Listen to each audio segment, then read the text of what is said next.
morning, Lord Jesus. We want to declare that you are the only God, Panginoon. Lord, hindi ka nagkulang, Panginoon, sa bawat isa sa amin. Pinakita mo, Panginoon, kung gano'n mo ikamahal, Panginoon. Pinakita mo, Panginoon, Lord God, sa mga anak mo na nagtitiwala sa hindi mo kong kababayaan, Panginoon. Oh, hallelujah. Oh, Lord. Thank you, Lord Jesus.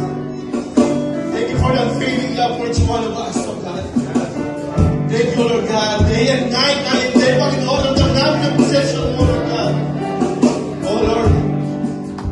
Thank you for this wonderful moment as we sing praises and worship to your name, oh Lord God. Lord, salamat sa iyo, Panginoon. We're looking for your presence, Panginoon. We're looking for your love, oh Lord Jesus. We're looking for your favor, oh Lord God. Lord, no one else, Panginoon. Makakapagigyan ito, ikaw lang, Panginoon. At ang hirap ang pangalan, Panginoon, oh Lord God. Na dapat natin matuloy ang pangalan ng tao, Lord Jesus. Oh, Lord God.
And of course, yung peace na binigay ng Panginoon, no? Sa mga nangyayari po sa kapaligiran mo natin, hindi pa rin natatapos. But we believe that God is in control. Amen po ba? He is the sovereign God na may control lahat ng bagay, lahat ng nangyayari sa mundo po. So ngayon po, I'm so blessed po. And last time po, Thursday, actually Friday morning po, they arrived here in Dubai safe po, praise God. Palakpakan natin ng Panginoon talaga. Wala akong makakapigil sa plano ng Panginoon. Amen po. No?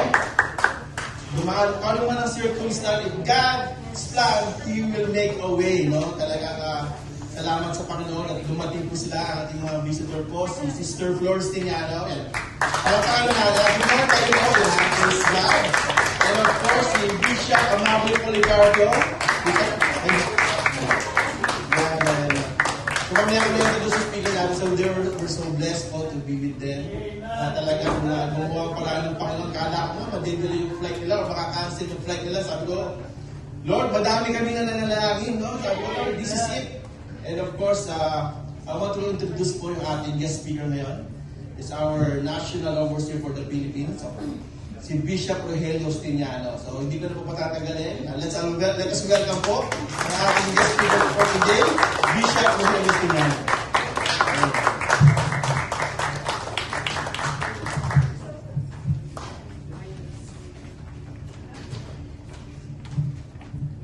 Okay.